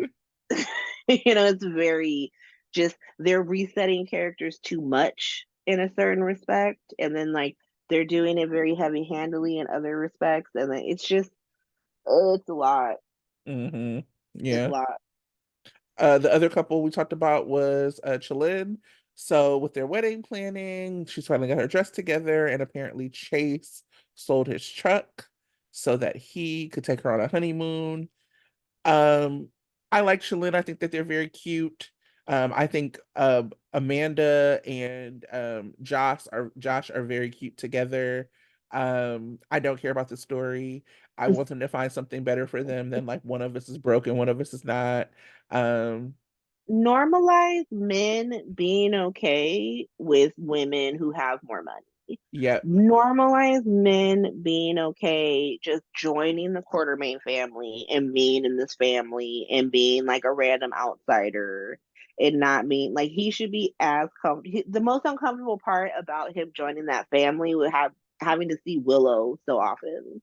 Willow and Michael being happy, but like he should not have had to sell his truck. Like he should, the fact that he's not more like if they want to have a real conversation about like here's the thing, I don't want to get used to a certain lifestyle that I might not be able to maintain. Or I don't want to feel like if I need to leave I can't leave because I'm like under your thumb and right, stuff like that, and that's what I'm really nervous about. Not this like I'm a man, and as a man I need to provide, and like I need to be providing you with this honeymoon, and I need to contribute. No, you don't. You have this rich ass old woman who's willing to just throw money at you, throw money at your wedding, throw money at her granddaughter because like this is one of the weird ways she shows love. And you're like, let me sell my truck because I'm a man. Oh man, don't you know? I agree with that. I think I just hate it, to be honest. I also feel like, why does she have to scale back on what she is used to or what she wants to do because she's rich? Because you like, she doesn't want to feel bad that you might not be able to afford it. Even when they were talking about all this stuff like going around Italy, I'm like watching him like he probably counting pennies, like how much gelato costs every night. Like, you know what I mean? Like, I would prefer him in like this conversation. I know they're supposed to have a conversation next week, so we don't know, but to have a conversation that's like, look, I know that the money is always going to be imbalanced between us, and I want to make sure that we have ways of like contributing to this house, like together. That I don't like that we find ways to show love. That's not just money. That could be a way to like give Chillin some like something that they do together, like, oh, we give each other small gifts that don't cost money like every once in a while, and start a tradition, because I think that people who are fans of that couple would appreciate that. That's what they used to do with old school couples, and I think they tried to do a little bit of that trope with Sprina as well. Like, what are the small things that like like that people who are really fans of that couple can like hold on to and say, oh, this is our trope or this is something that we do. That's what they should do with Chillin, and have it not be about money, as opposed to then having Brooklyn scale back because she doesn't want him to feel bad because he broke. Yeah, silly. Like, because You that taking whole an thing, Uber around town because you ain't got no truck and I'm supposed to feel good about that?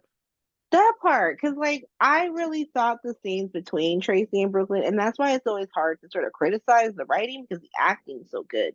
And Yeah, I actually went back; those are a few of the scenes I went back to rewatch was like Brooklyn and Tracy, and so like those scenes really beautiful where she's trying to yeah. explain like this is how it is as a woman of me marrying Hmm.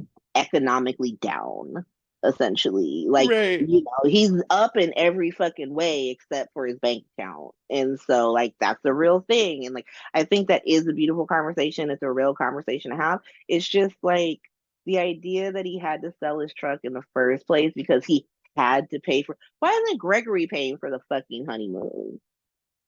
That's my Right. thing. Like, why does Chase have to pay for this honeymoon? Shouldn't it be Gregory selling his whatever that like really meant something to him? And then he gets into some speech, and Tracy's like, I can afford everything. And he gets into some speech, and like that's what prompts the conversation between Brooklyn and Tracy, not because Chase is out here being some man, but because she's actually dealt with this with Gregory, who's having to sell off things to pay for a better honeymoon than West Palm Beach, because it does sound like something that an old person would. Well, why don't you guys go to West Palm Beach? I'm gonna pay for it, and they're like, yeah, yay!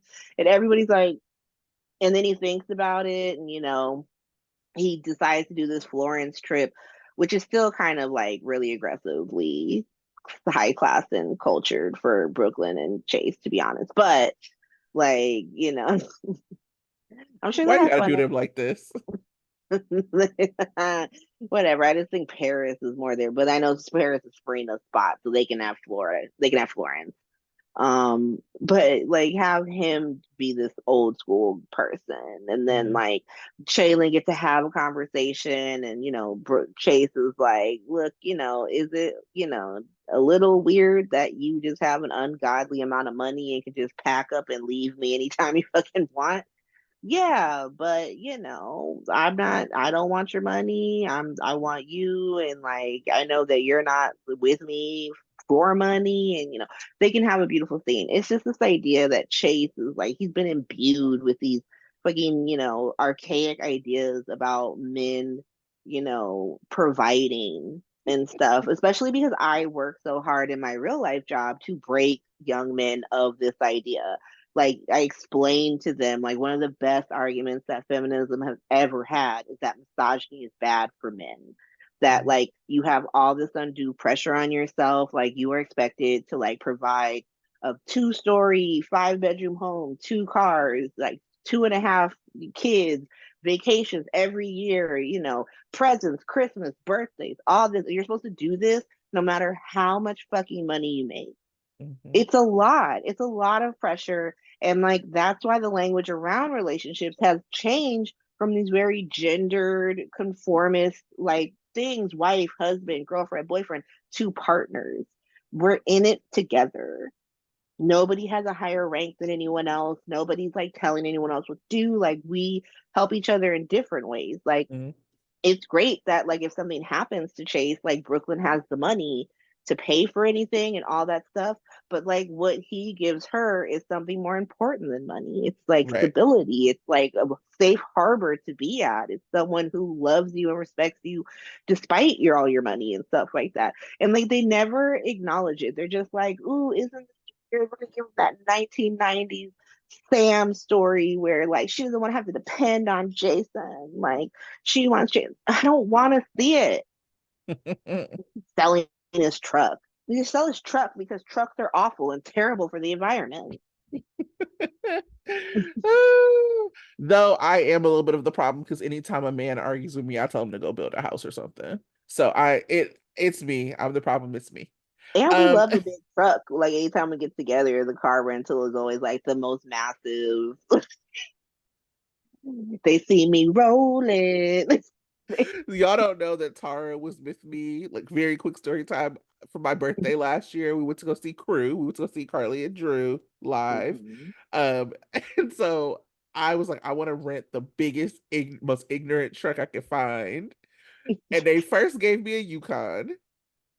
And then we rolled to go get our nails done. And if you don't know about Oakland, there's a lot of car theft. We have our own word for it out here. It's called bipping. This is a little regional school for everyone. And then yeah, I got bipped. So as Tara remembers, when you go to the car rental place and they're like, "What are you about to do?" I was like, "I'm about to hit the streets for my birthday." So when I had to take the truck back because the window was broken, the guy was like, "What happened?" I was like, he was like, "I thought you was hitting the streets," and I was like, "The streets hit me back." Um, and so then they gave me an expedition, which is truly the largest thing I've ever driven. And so I feel like that was me breaking down gender norms one truck at a time. That part. But I don't think Chase had an expedition. He probably had like an F-150 or something. I know. He seemed like he had a flatbed. I'm like, what did you need it for? What was the reason? Just Because take a ride share like your my dad. dad had like a F-150. He had a flatbed, but he was a carpenter. He was like a construction. He had like to put logs and wood and shit in the back of his truck. Like, what is Chase putting in the back of his F-150? Nothing now because he doesn't have it. That part. Um, other couples, just to go through really quickly, just so that we name them. Sodi playing with horses. I cannot believe this is what they got Sasha doing. I'm so sorry for Sodi fans. Both of them could leave and I wouldn't miss them. And I like Sasha, but they could leave and I wouldn't miss them. They have no idea what they're doing. They're trying their hardest, their damnedest. I don't know why this is the story they want to salvage from Chris and Dan's era, but like they're trying to hold off for like John York, sending good vibes to him. Like I know he got a, I heard he got a match, so hopefully he's Hmm. doing a lot better. But like John York is out to like focus on his health. And As you we should. cannot tell this fucking story without Mac. You cannot tell it. And so you can't just have this. They had the like Felicia, like, I was wrong. You aren't Mac's son, even though we know he's Mac's son. Stupid. So like send them away until you know that John York is coming back. And then you can have him come back, have Sasha come back, have some like deception thing that brings her back, or she comes back to see Sonny and they talk about Brando or some shit. Have her come back and then like we can start this when we need to start it. But having her go from top like supermodel to like shoveling horse shit at the Quartermain For free. stable and for free and being the cook, It ain't no. cute. And then Portia and Curtis reconnect. Um, That's why Trina can't be in the fucking scenes because we gotta have Purtis bang right after they have necessary conversations for everyone in their family. I've never been a fan of them. I do like this idea of having black couples on the show. I grew up, I didn't even watch All My Children, but I was a fan of Angie and Jesse. Hmm. And then when I was watching All My Children, and then their son came, and he had like a very beautiful girlfriend. I loved them. So I do think there is something really beautiful about seeing black couples on these shows because like to like establish black family. Curtis Mhm. and Portia ain't it. They're not good. They just had such a terrible introduction. Like this idea that like she met Curtis because she was having an affair with him when she was married to Taggart, and then like she didn't know who the father of her baby was, and she guessed wrong. I don't, They found out at their wedding, and it was a whole thing that he got shot well, after he made out with his ex-wife. It was just so messy for no reason. I'm like, if you're gonna have them be this messy, like ingratiate them more in the cast and have them not be messy with each other. Because like they're, Jordan is Jordan Ashford, question mark on the maiden name. And then Portia like literally married the man who she had an affair with. Like she didn't need a connection to Port Charles, to be honest. Trina was her connection to Port Charles. Like right.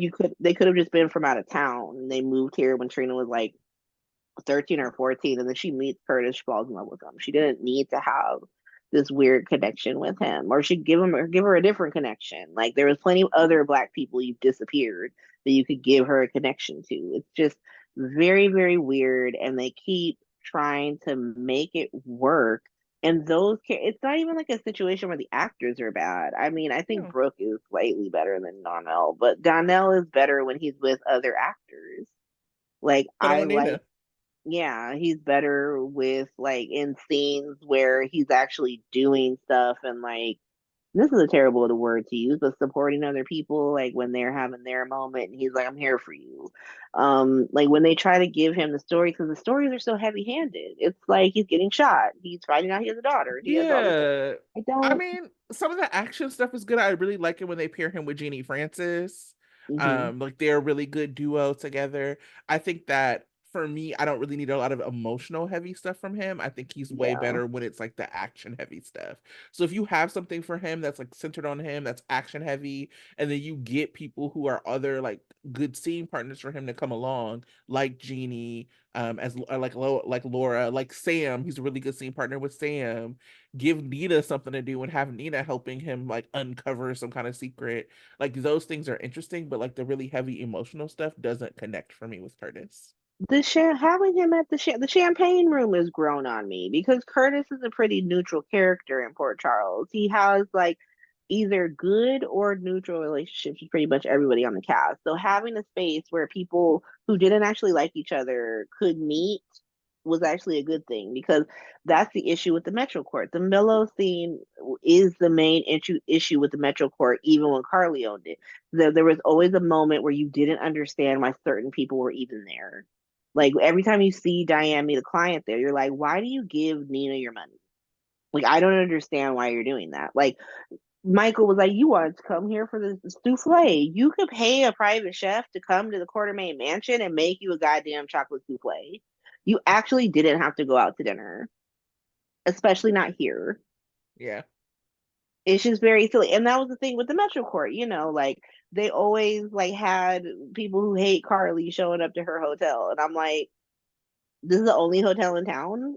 Is this Yes. for the days in? Like, and now if they give Carly the Metro Court, she owns every place to stay in town, essentially. Like Oh yeah. Kelly, you sleeping on the fucking streets if you my girl's enemy. You out here. Oh god. The biggest op for Lucy is Lucy. They villain She edit Lucy. she failed at Home and Heart. Maxie's face the whole time. I, they are Kirsten Storms is in her bag. Okay. She looks really good. Every time she shows up, it's a delight. But Lucy, girl, what was that? She was like, I used to be the face of I used to be out here. I was hosting the nurses ball. I was a partner at ELQ. I was a deciding partner. Like I was doing all these things. Like that's and you're like, the fuck is happening right now? Like, why are you making Morgan Fairchild right? Because Morgan Fairchild was like, bitch, we don't know you. You're not tested. You're not good. She's like, I host all the time. And Hmm. then immediately crash and burn. And like it's such a weird that's heavy handed, they just decided one day. And it was funnier with this story and this story only when they were like, we're gonna openly take a side. We're gonna openly say we do not care that Tracy literally stole this company from this woman. That Lucy, it's her fault. She deserved to have her company stolen. She's awful. We like Tracy. We Jane Elliott's on contract and Lynn Herring is the so obviously we have to be Team Tracy.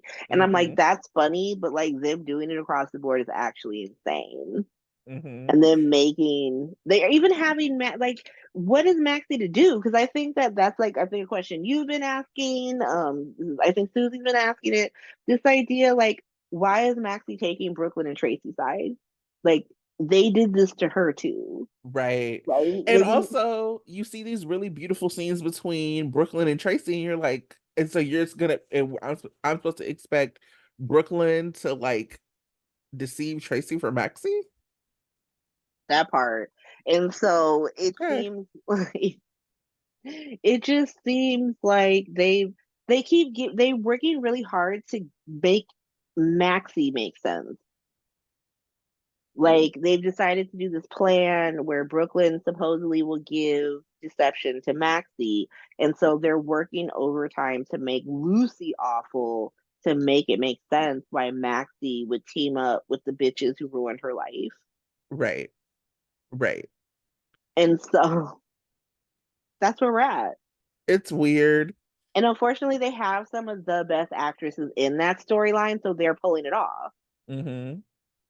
You know, Mm-hmm. you if you, I mean, because like I said, I've just chosen to be on Brooklyn and Tracy's side long ago. So like for me, I'm like, I'm winning. I'm winning. Like everybody, Lucy is everybody's op, and everybody's Lucy's op, including Lucy. And so, And see, I'm Team Lucy. I'm like, dang, girl, what is she doing?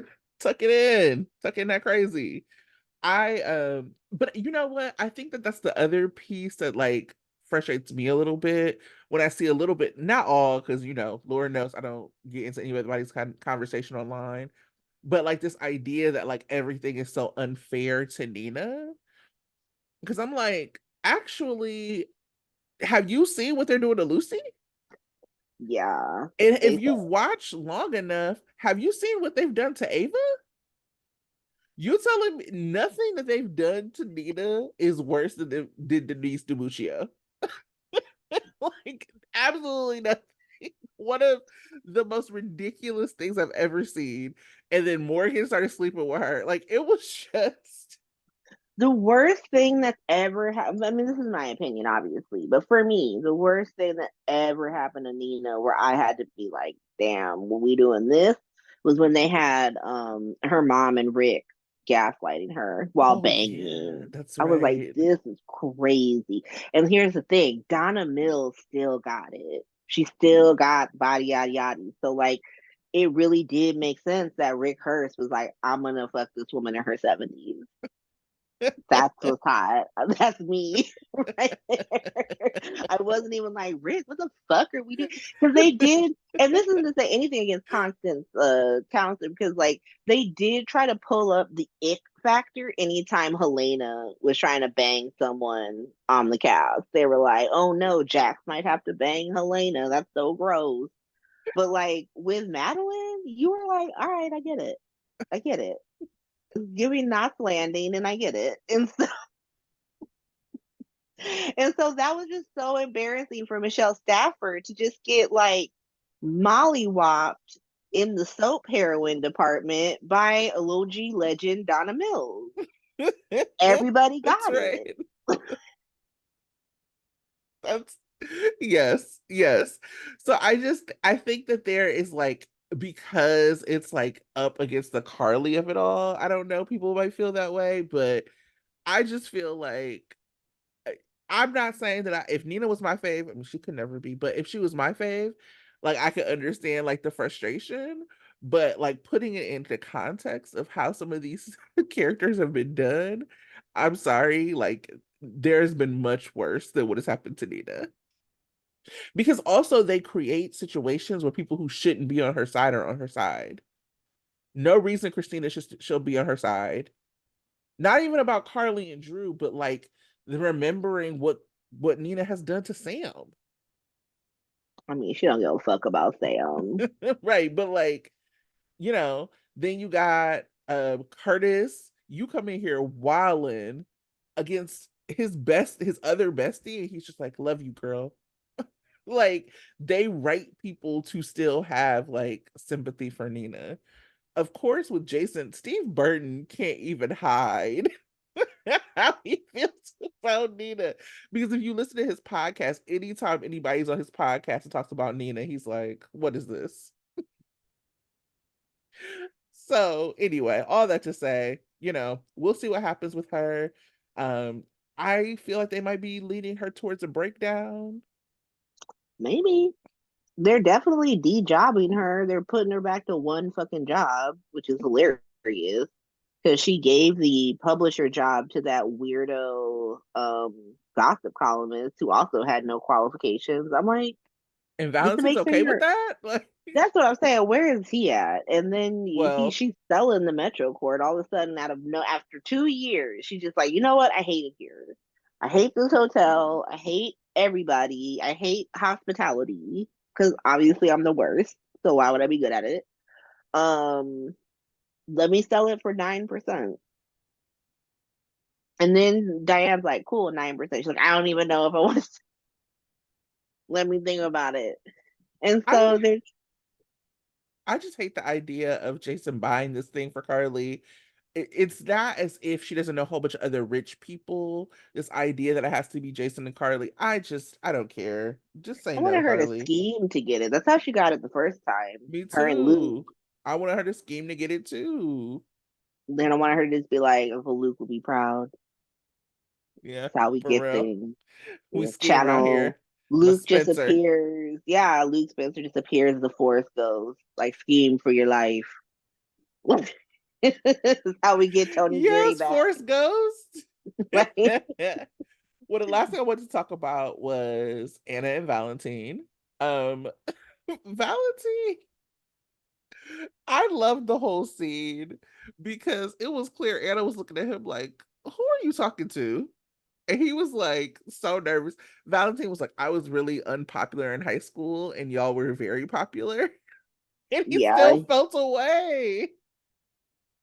I mean, it was just the gaslighting of it all. He was like, "Ooh, you making that up? I will never spend more than 10 words." She was like, "I remember you talking to this man at the club. What are you saying? Like y'all were always kicking it." She was like, "No, no, we weren't. You He just was like, I made never that was up." there. I was never there. I don't know.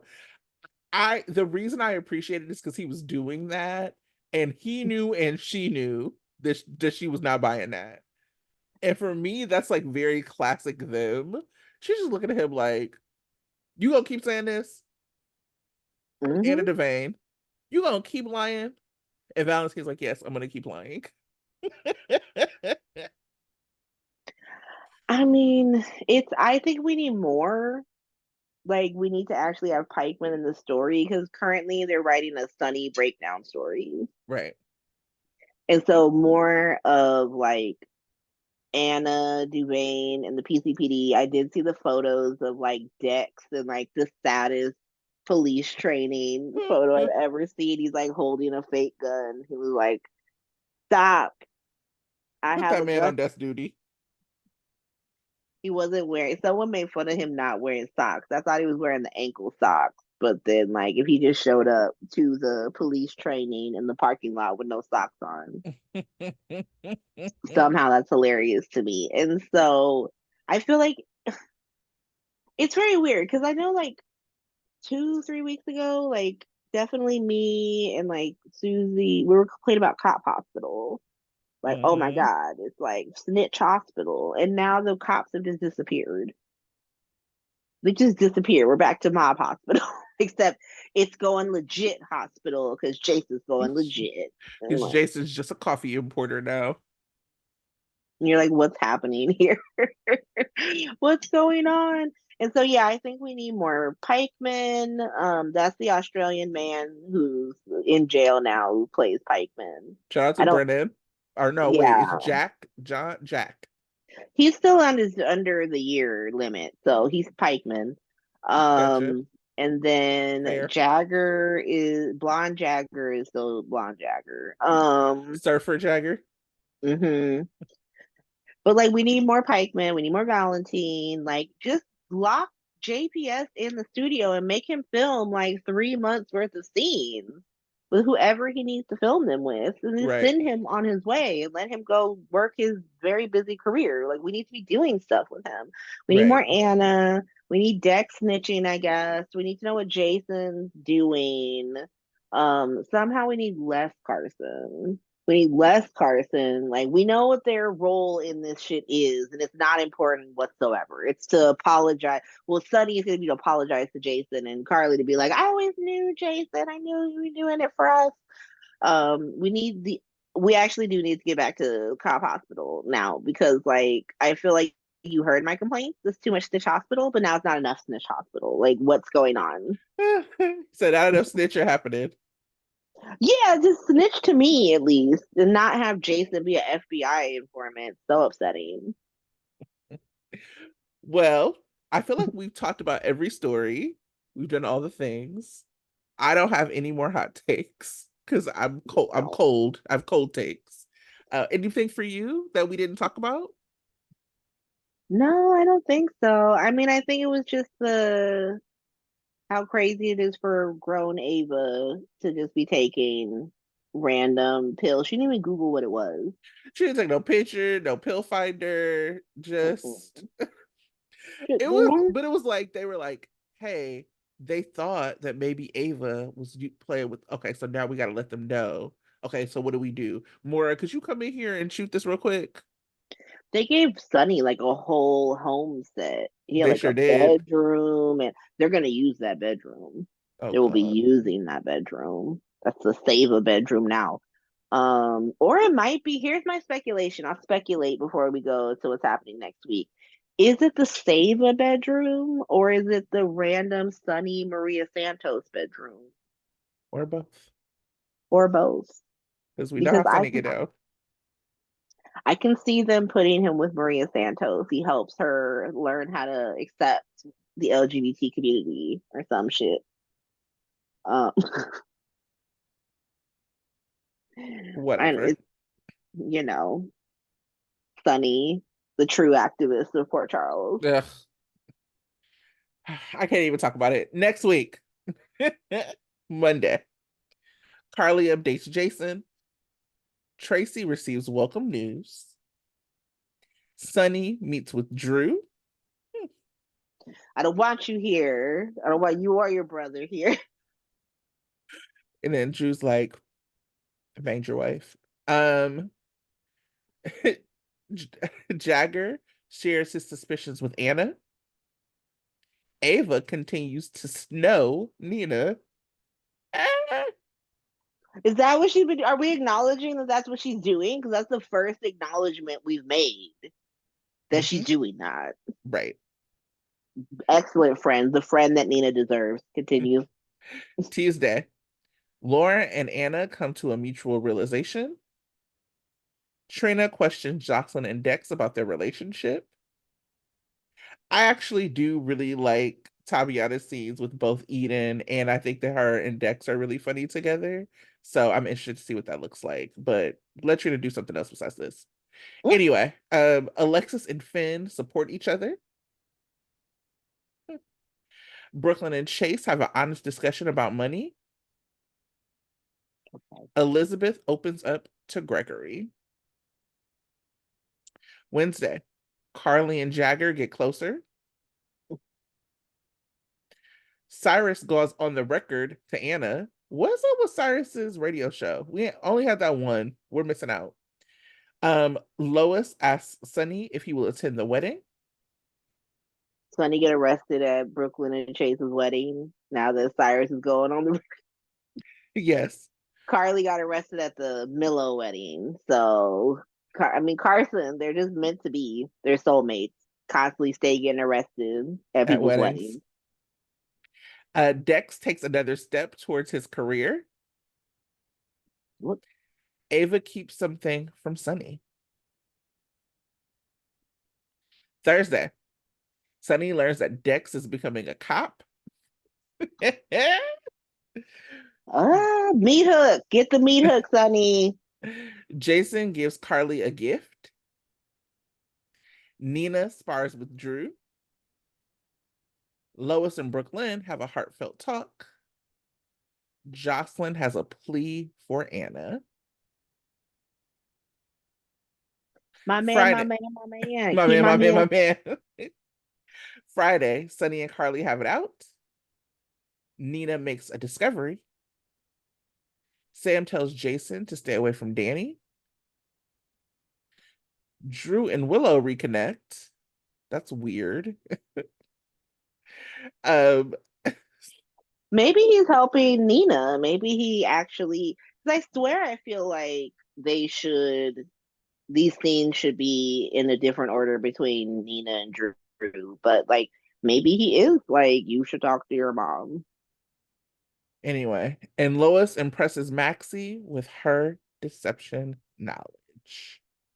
Oh, maybe Lois will come work at deception. Get more Lois. Um, well, that is what we have for this week. You also know what's happening next week.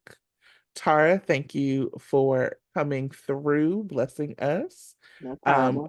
make sure that you listen to Port Misery whenever Tara uploads. You'll know if you subscribe to Port Misery, you'll know what happens. Because that's how I find out. And also make sure that you like, subscribe, tell your friends about us. Thank you for listening. If you listen to the end, and we will see you next week. Bye. Bye.